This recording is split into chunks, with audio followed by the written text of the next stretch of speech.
That's the level of favor that will come to your life. So we need to start working on that. And it is very, very unkind to anyone to take his capital and go and sow as a seed. It's a unwise approach to life. A seed is something you are built, and you need to do this at a certain level for the next leap of your life. I was trying to start the cathedral. I sowed a seed. We have to live right so we can get the right things happening in our lives.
The Gospel Manager, we want to say thank you for all of your continuous support and viewership.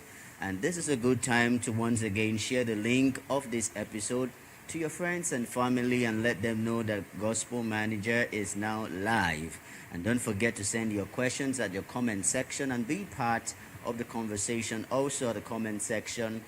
Feel free also to drop your ideas and also make your reactions, like, share, and comment at all our social media platforms. And if you are viewing via other platforms on Telegram, on WhatsApp, please note you could also send in your questions via email at thegospelmanager@gmail.com, and also via text only on Telegram and WhatsApp at +234 9047533019. As usual, my team and I will be taking in your questions and also share to hear God's servant's thoughts on the questions as he gives you profound counsel. I'm not alone. God's servant is live in the studio. I'm going to leave the floor now for him to give an opening remarks and set the course for this episode. Good morning, Dad, and welcome. How are you? Right, thank you, sir. I have been yesterday at about I was having a conversation with somebody in my office, and the picture of protecting what you have. You know, we don't protect what we do. So, anytime you see low interest to anything, is because we don't have the capacity to protect what we have. And if we don't do that, we will not have the best coming out of our lives. So, I want to start by saying that we must grow to protect what we do.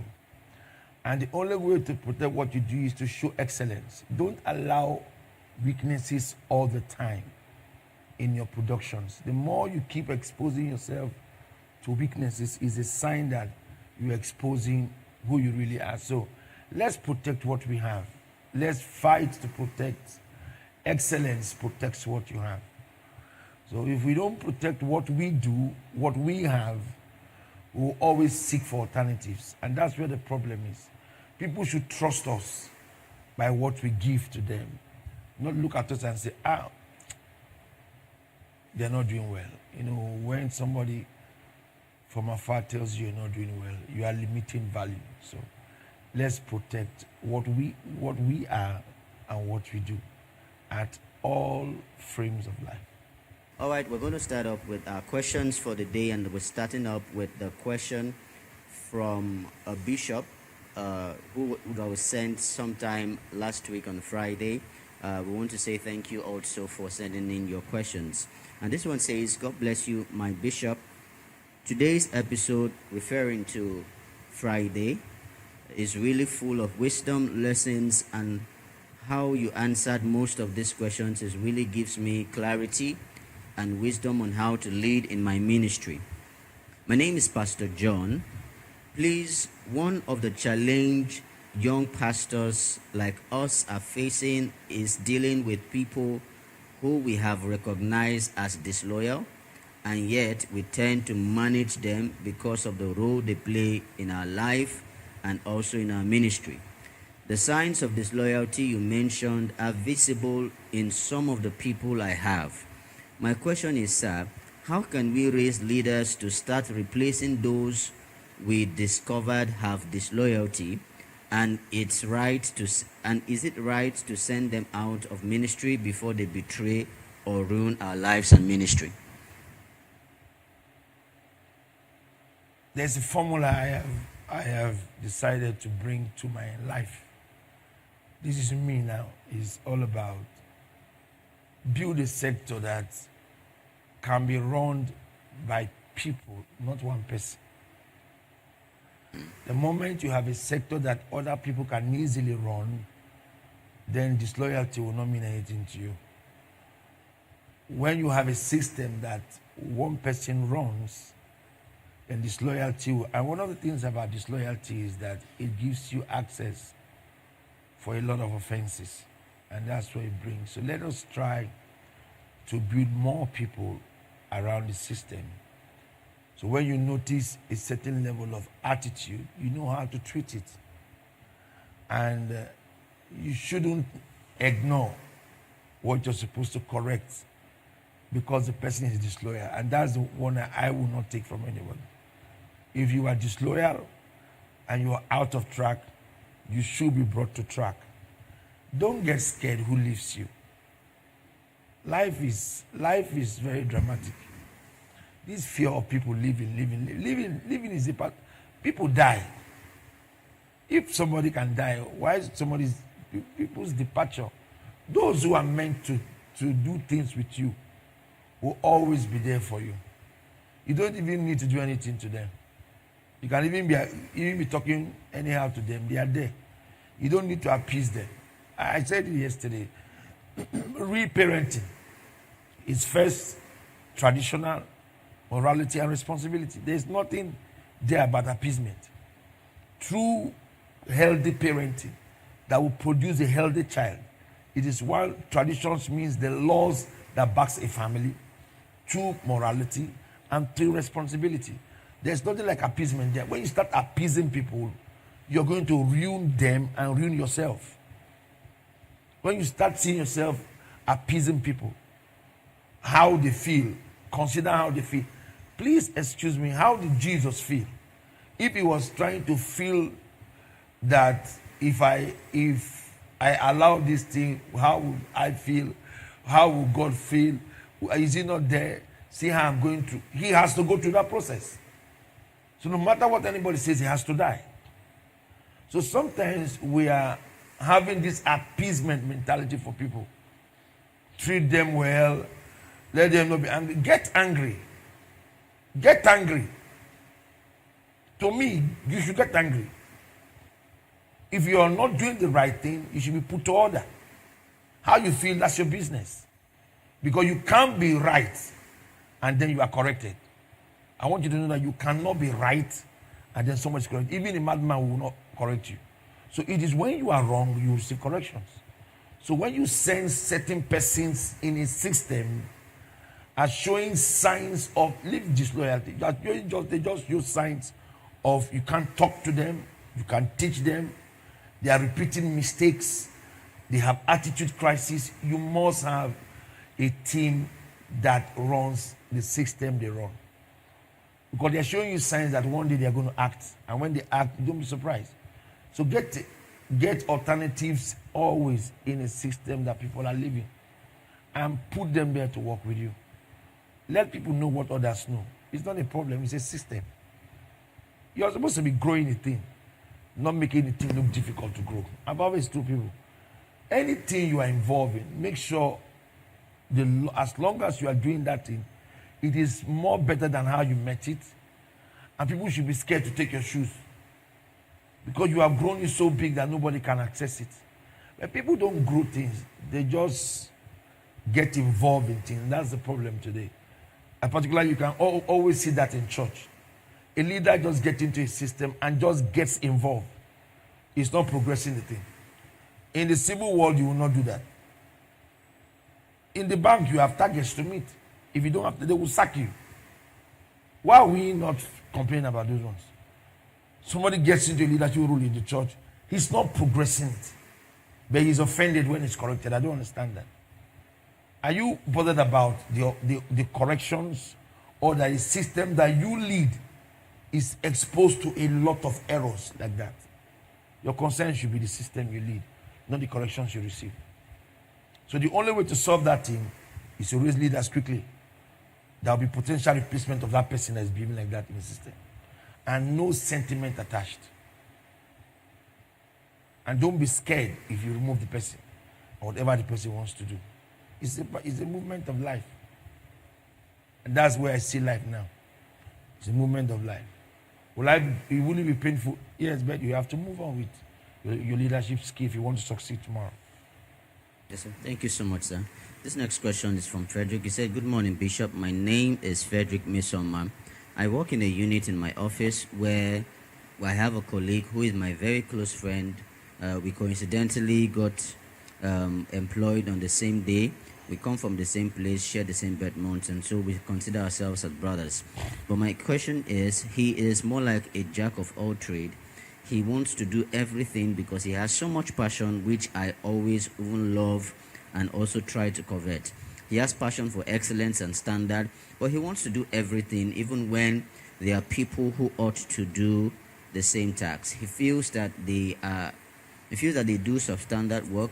Even sometimes he goes all the way to recreate what they have created, not trying to make them look inferior, but he just has this standard and taste which everybody loves.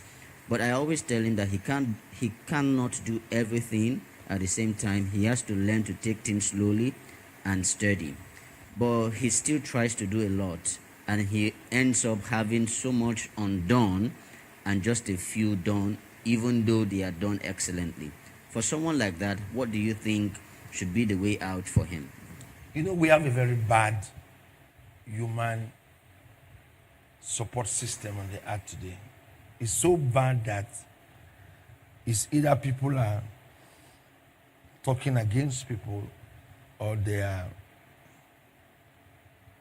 running down people, or they are making sure that you don't do well.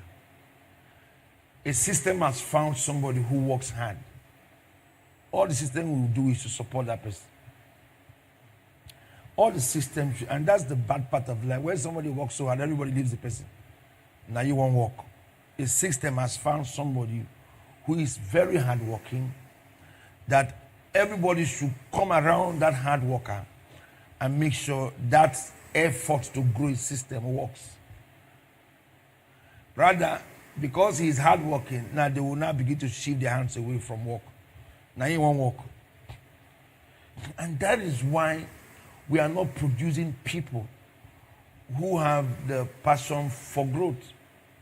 One man comes into a system, he is angry over what he's seen in the place.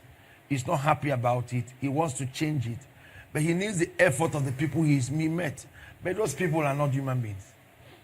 They say, this is how this is how we work here. This is how we work here. We work like this. We don't go beyond this. But the person is saying that the things we are doing here is not progressing this work. And I have ideas and I have strength. Can we go the extra mile to work so we can achieve things here? As long as I know humans, they will never support that kind of effort. But man will support an effort of laziness, lukewarmness, unseriousness. My question I keep asking, why is man quick to support what has no destiny? Why is man supporting what has no destiny? Trials and errors, pushing here, touching there. It is advisable that when you get into a place that is hot, will you not feel the heat? Yes. So when you meet a hard-working person, let's build a support system around. People are so lazy that it runs to their brains how they think. Somebody will prefer power than productivity. And I am asking why. How will you prefer power than being productive? It's being productive that makes power effective. So when you are very powerful and non-productive, it kills the place of power in your life. And some persons prefer being powerful but no production. And at one time, your power will be useless because until you begin to make results, power becomes unuseful. So let us go around people who are hardworking, who are effective, and make them more effective and spread ourselves to them so they can communicate with us in the guise of making sure certain level of growth can be achieved in a system. That's what we should be doing. So we need to build support systems for people who are hardworking, genuine, willing to work, not complaining, not rude. Though they are working hard, but they are not proud, they are not contending with leadership, they are not fighting, they just want to work. They want to see some things grow. People like that should be encouraged by our systems. I think this will help anybody who has a business to run or a group to build. Thank you so much, sir. All right, this next question says, good morning, sir. Please, sir, I have a wife who is always having issues with every slightest thing that probably doesn't sit well with her. I could tell her that I could tell you, sir, that in 24 out of 30 nights in a month, I will always be woken up at late nights to treat a matter because we both made a resolution that no issue should go to the next day. But come on, always every night. That's a lot. I tell her most times that sometimes you can overlook some certain things, but no, she must talk about them. Please, how can I save myself from this situation, sir?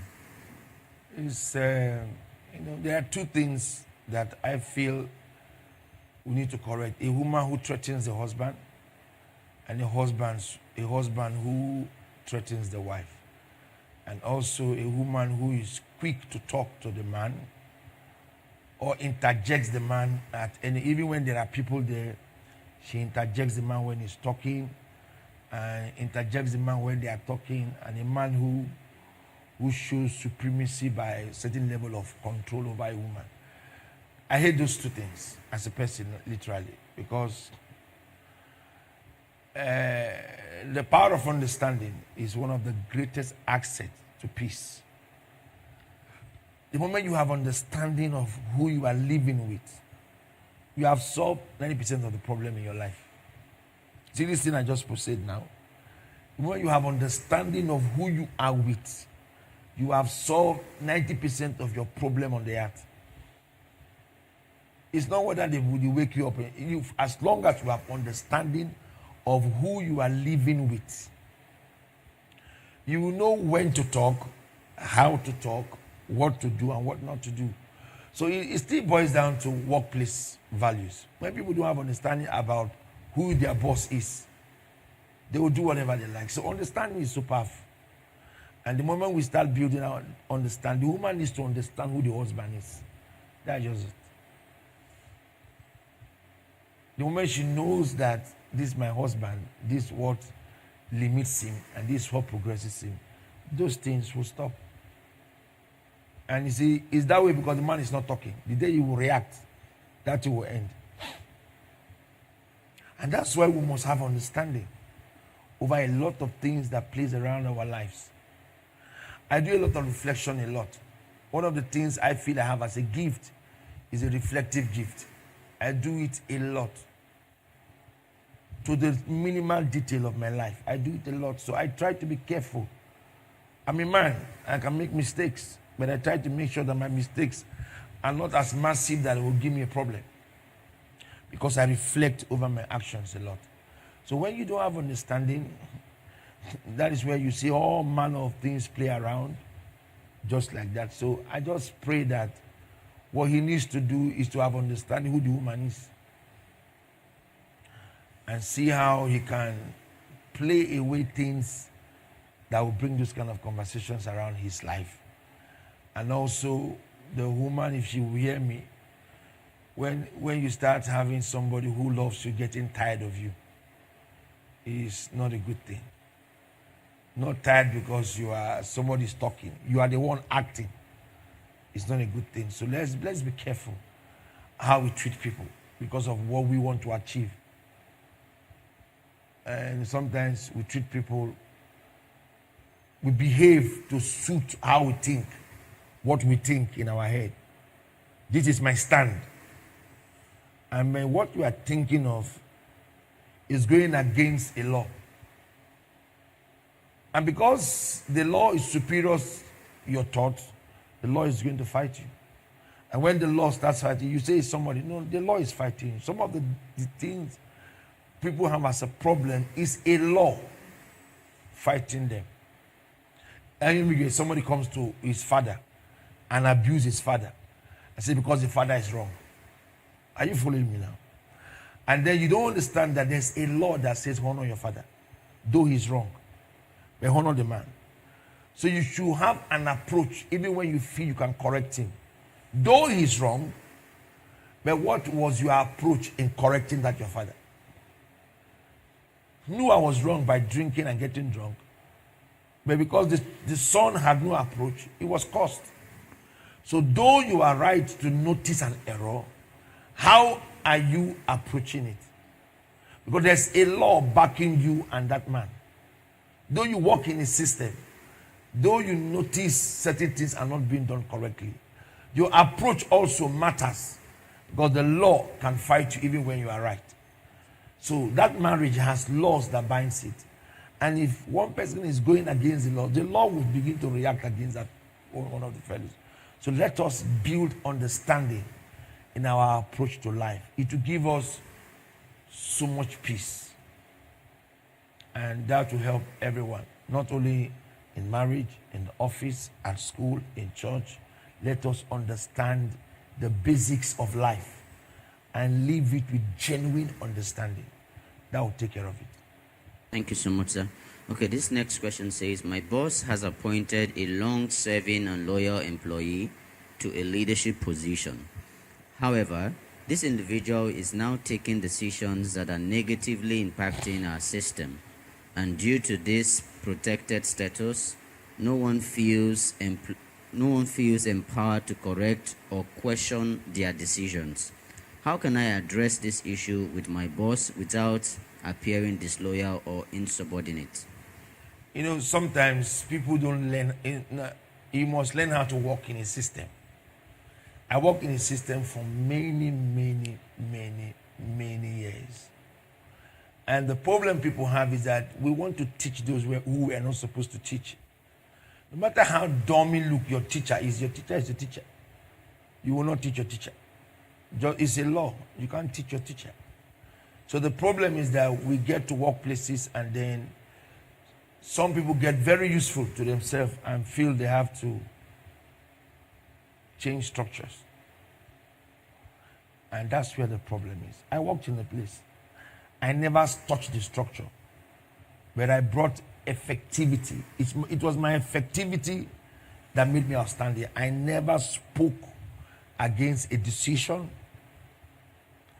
I never sat one day and say, you know, that when something happened, people ask, let us know why it happened. I can't say that before my boss.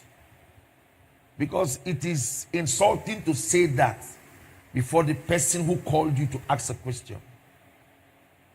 You know, people don't have a sense of direction about life. I have never sat in a meeting where we are discussing anything and I'm siding the side that fights the system. The moment you start doing that, even when you are useful, the spirit of the place will begin to fight you.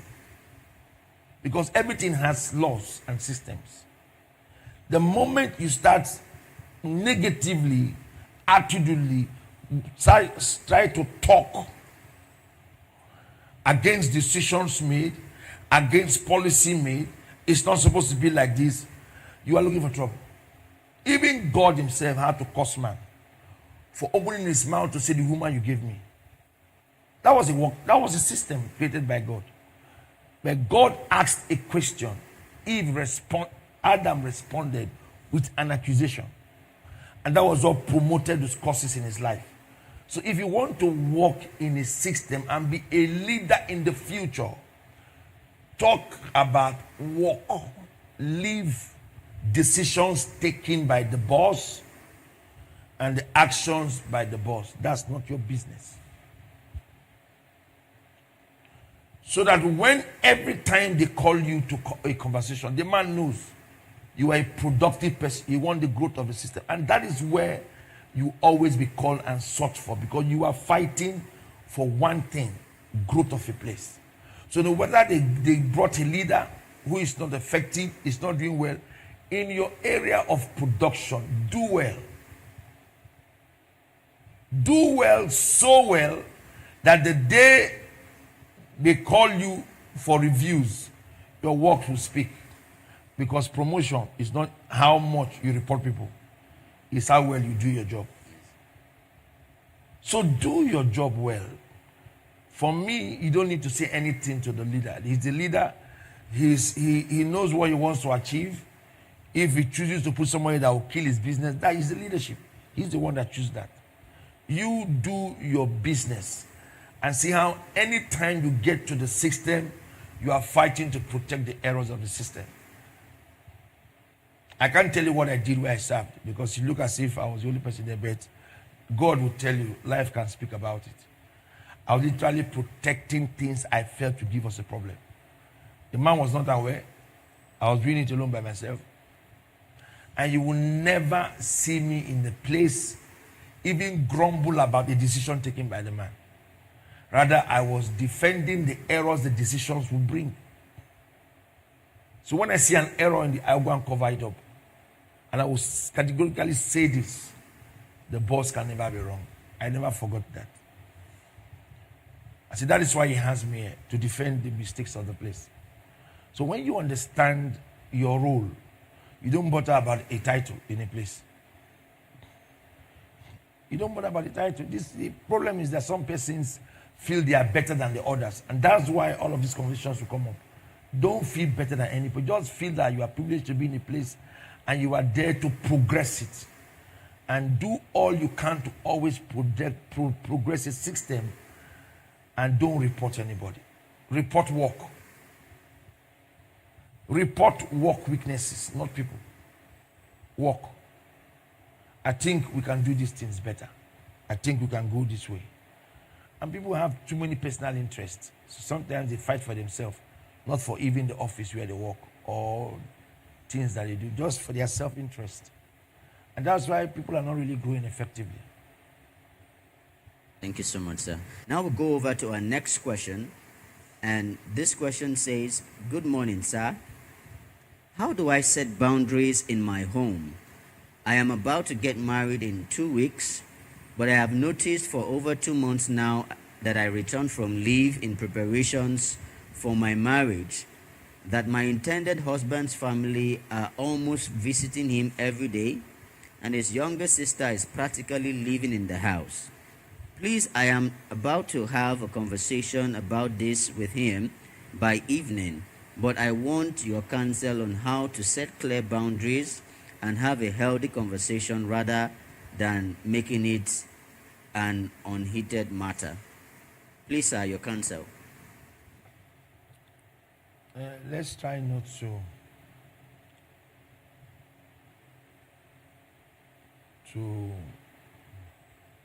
okay, let me put it this way. The definitions of their relationship should be what defines the people and how they come around them. So if the definition is family 1, family 2, family 3, it plays. They are the family 1, then the extensions can be family children, family 2. Okay, them and children, family 1. Extensions, family 2, and other extensions as family, as friends. So they should have a background control how they want to live. If that's the way the boy has lived his life before he met her, then changing that will be a problem. So those are questions she needs to ask. Has he lived his life like that? Having his people around him like that. So she is coming now, not to stop that, but to outgrow what she met, then programfully those things will stop. But she shouldn't approach it with energy. But find out first if that's how he has lived. So if she's coming in now, she has to know that she has to do better than the family to enable them stop coming. But if she will do less, he will still stay with that family. So she has to go beyond them, then he will be able to stop that. The next question says, good morning, sir. I listened to your conversation about building people to replace someone who is sensed to be a disloyal staff. Sir, my own case is in ministry as a pastor. Will it be wise to employ people who are out of the system to come and make an overhaul until you have developed these leaders to become as professional as they are? What's your take on this, sir? We have to. The problem about life is that people are not sincere. I don't see a reason why you are in a place and you're not helping the place to grow. It's just that people are not honest about life. I've always used myself as an example. I get angry when I'm in a system and it's not working. I'm not talking about any other person, me as a person. I will do everything to make that thing work. I'm not saying how much you pay me. I don't need all of that. I've worked and I've never needed all of that. Things that people fight for. I don't need money. I don't need anything. I just wanted to go because when a thing grows, it will give you a name. And that name is where the money is. Anything grows now, you're going to have a name. So if we are honest enough to walk anywhere, all of these questions will not be asked. Just people are not honest anymore. The people you are bringing from outside, you have to understand that it's ministry. And in ministry, you don't need to do that much. You may do that. Those things may be needed to come and train people. And you should be talking about ministries who have monies, not a ministry that how many church will be able to pay people to come and work. So you should understand that when we are having conversations, we should check that some people can afford those kind of personnel to come around. Some people cannot.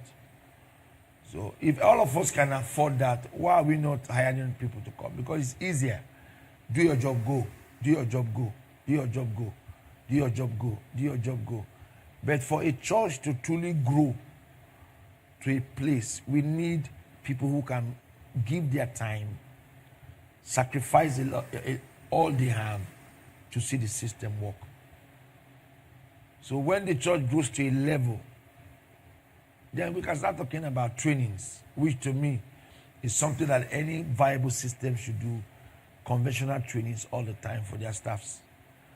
But when the church is trying to pick up, they can't afford that. And that's why I say that people who are working in a church system should be honest about it.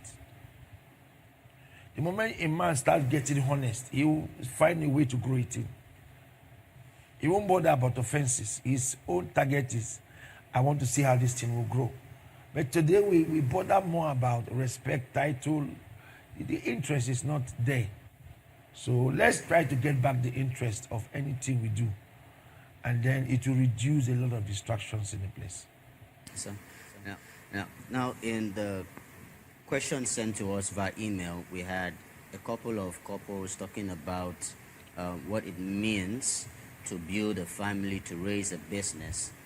Just before we get into that very question, now we have a couple of pictures that will be on your screen shortly. It's pictures of couples who have built a business empire from scratch and built them to become a business conglomerate. And also in ministry, we have pictures of couples who also had stood from day one to build ministry into what becomes the model for people.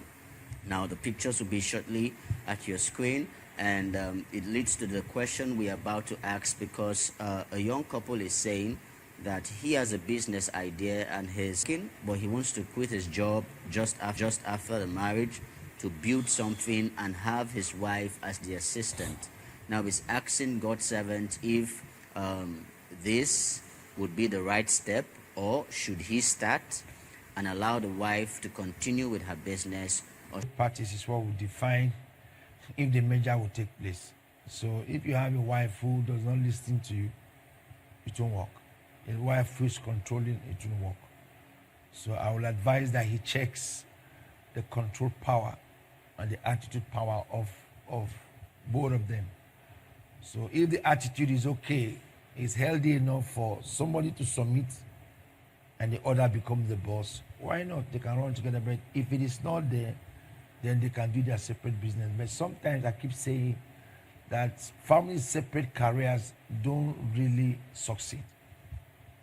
It's a business that people do together as a family that progresses. So check the attitude level of the wife, if she's, and the man. If he wants to live and support the wife's business, then he supports it.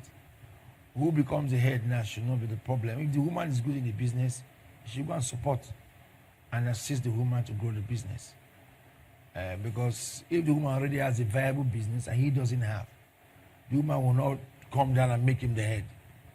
He should go beneath the business and serve.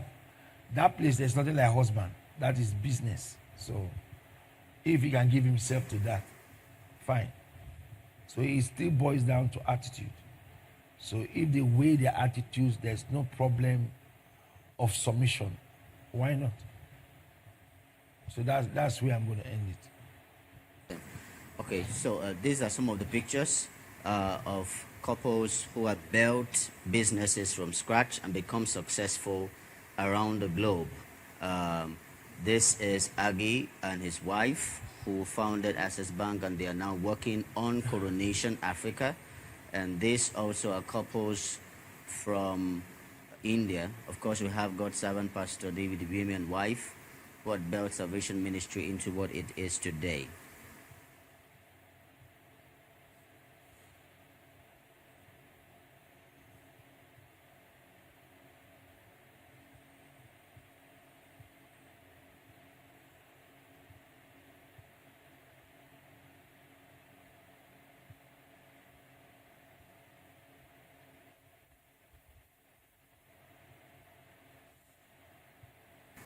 Now today we'll come to the end of the episode, but God's servant will be giving his concluding remarks and blessing us for the week.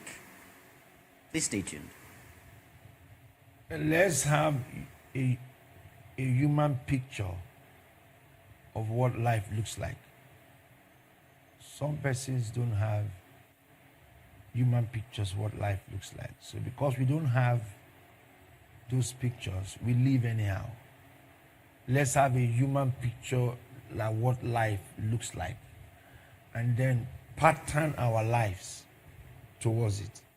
The more you keep seeing that human picture, the more you make progress. And if you check around, people only have leaders, but they don't have human pictures. People only have mentors. They don't have human pictures. Some people just have God.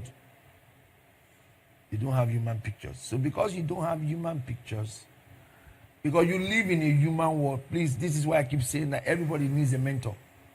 You live in a human world, a world here to be successful.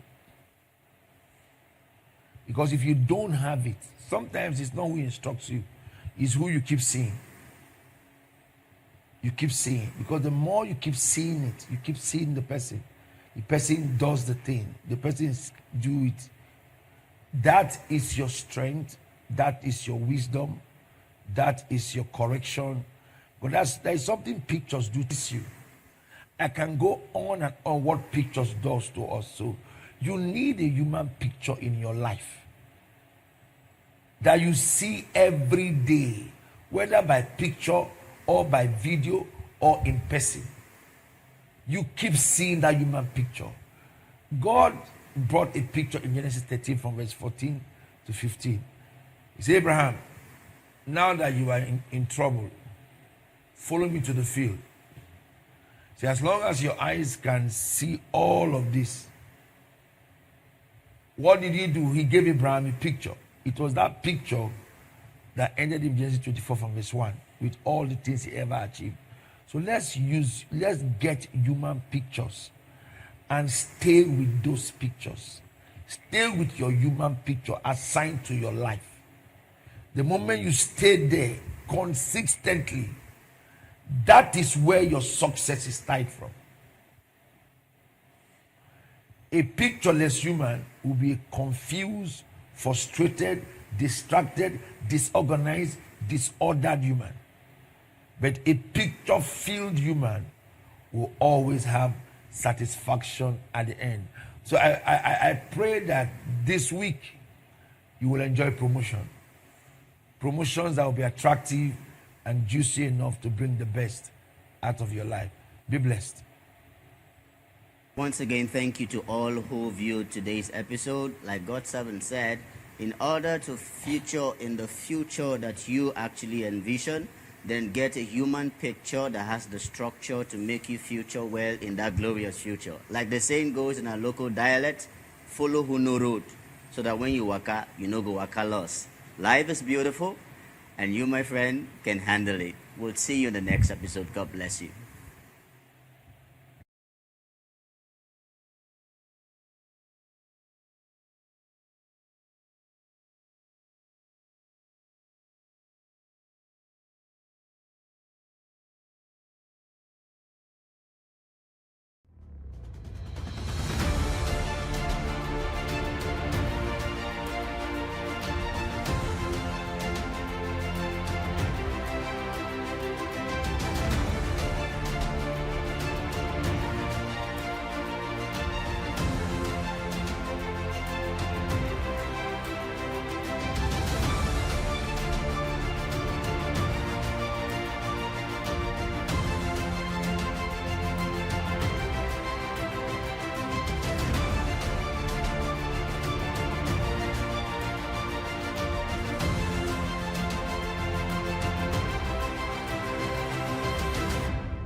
God has kept the season for us. The sea has been stirred, and we are ready. We have been ready since September last year, and God has given us choicest men of God, like my father in the Lord, Pastor David Ibiome, Bishop David Abiyoye, Pastor Matthew Ashimolowo, and Apostle Lawrence Achidume. All these men are seasoned men of God, and all the guested artists that will be here. Don't miss Rehoboth 2025 team levels above. You are invited all over the world. Prepare yourself to travel down. We have guests from America. We have guests coming all the way from Cameroon. Be a part of the guests within Nigeria. We have a place for you to stay. We have massive revenues for your rest. Don't forget, when God prepares, you must attend. When God prepares, you must attend. And your outcome will be transformation. I hope to see you at Rehoboth 2025 from the 7th and the 14th of September. And we have morning sessions from 7, we have 12 noon sessions, and we have evening sessions from 4:30.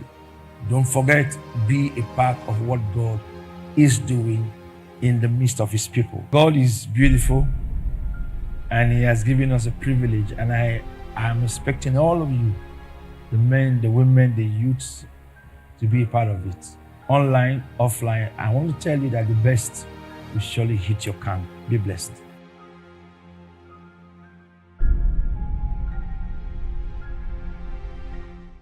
It's Rehoboth Sales Bonanza! Rehoboth Sales Bonanza is going to take place all through the event at Rehoboth 2025. Yes, we're calling on all business owners. Come and register your businesses. The forms are available at the Presidency at Honor World International. Registrations are ongoing.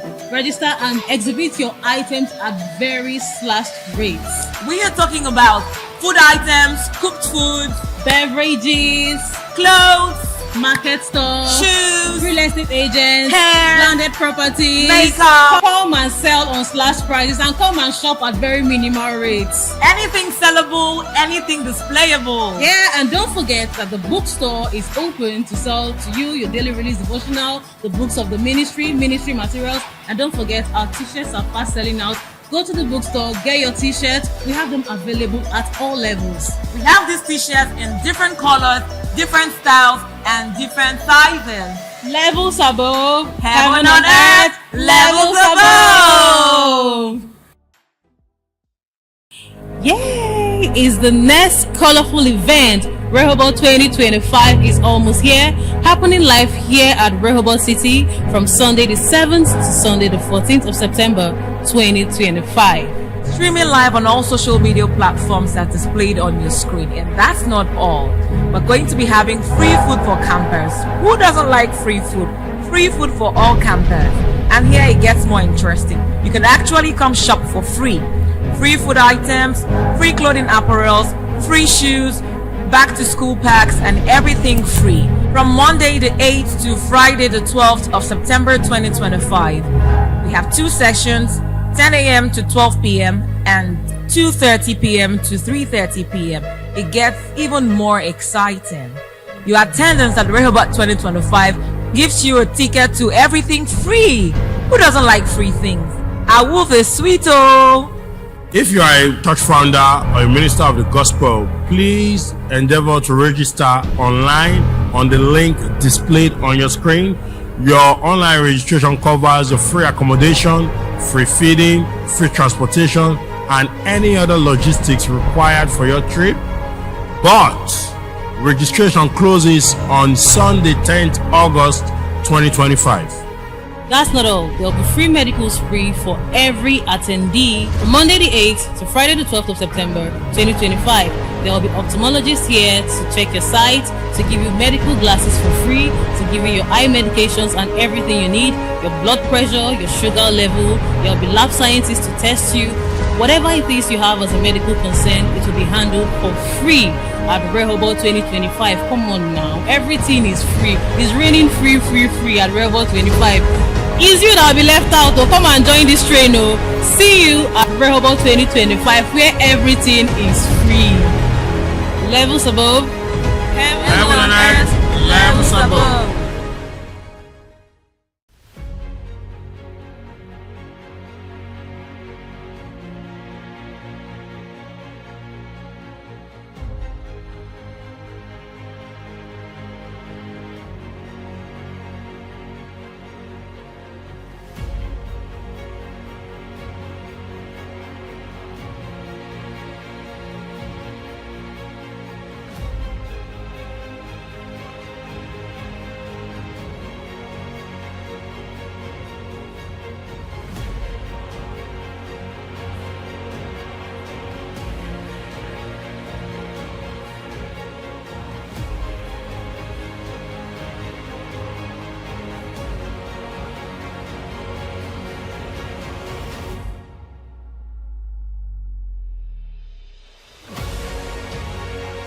God is not a respecter of persons. If you are right, you will be right. If you're wrong, you will be wrong. Life is of no value if you are not living it for Christ. Closeness to God is a choice. It's open to all. To accomplish your goals, you've got to decide what you want. Material things must lose value in your sight for you to control it.